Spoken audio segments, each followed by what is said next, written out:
Market में तमाम गीत बड़ी सन, कोनो गीतन का कमी नहीं खे, होड़ मचल बा। लेकिन कुछ गीत ऐसा बा कि जकरा के लोग सुन ना सकेला, कुछ गीत ऐसा बा कि जकरा के सब कोई बैठ के पूरा परिवार के लोग सुन सकेला। तनी आवत बिया का बजावत तारा।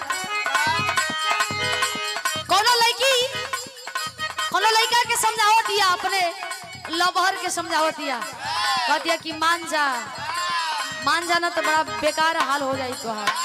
गोधन का कुट-कुटा जाइबो। का कहलस? हारमोनियम बढ़ावत हो सब यार। कहे लईकी कि दुआरा पर शासन जब से आइल बा, दुआरा पर शासन जब से आइल बा, सासु जान जिया डराइल बा, सासु जान जिया डराइल बा।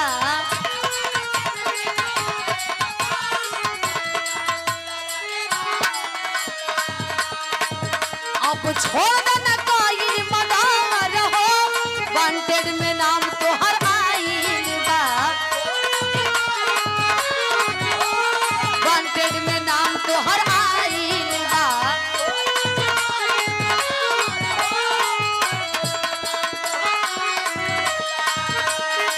कि दुआरा पर शासन जब से आइल बा, साचो जान जिया डराइल बा।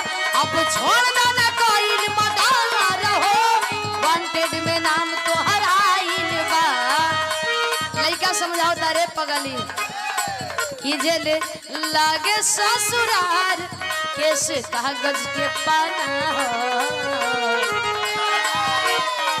मारब खोपड़ी में गोली हमर पाका निशाना हो। लइका कहता ए मारब खोपड़ी में गोली हमर पाका निशाना ए कर्म जनुआ रंगदार के, कर्म जनुआ रंगदार के थाना दीवाना।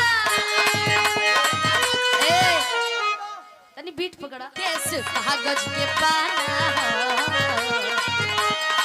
झेल लागे ससुरार केस कागज के पाना हो। ए कर्म जनुआ रंगदार के, कर्म जनुआ रंगदार के थाना दीवाना हो।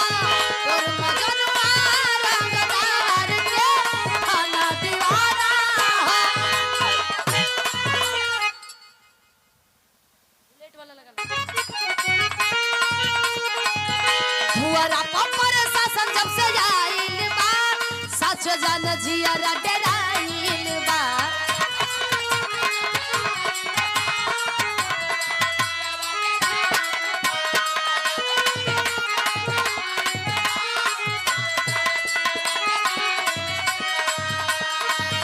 अब छोड़ देना कोई मदार हो, वांटेड में नाम तो हराइल बा, वांटेड में नाम तो हराइल बा।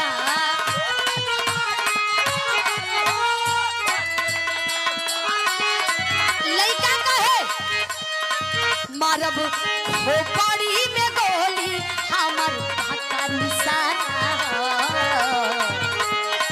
मारब खोपड़ी में गोली हमर पाका निशाना हो। ए कर्म जनुआ रंगदार के, कर्म जनुआ रंगदार के थाना दीवाना। ए केस कागज के पाना हो, झेल लागे ससुरार केस कागज के पाना हो।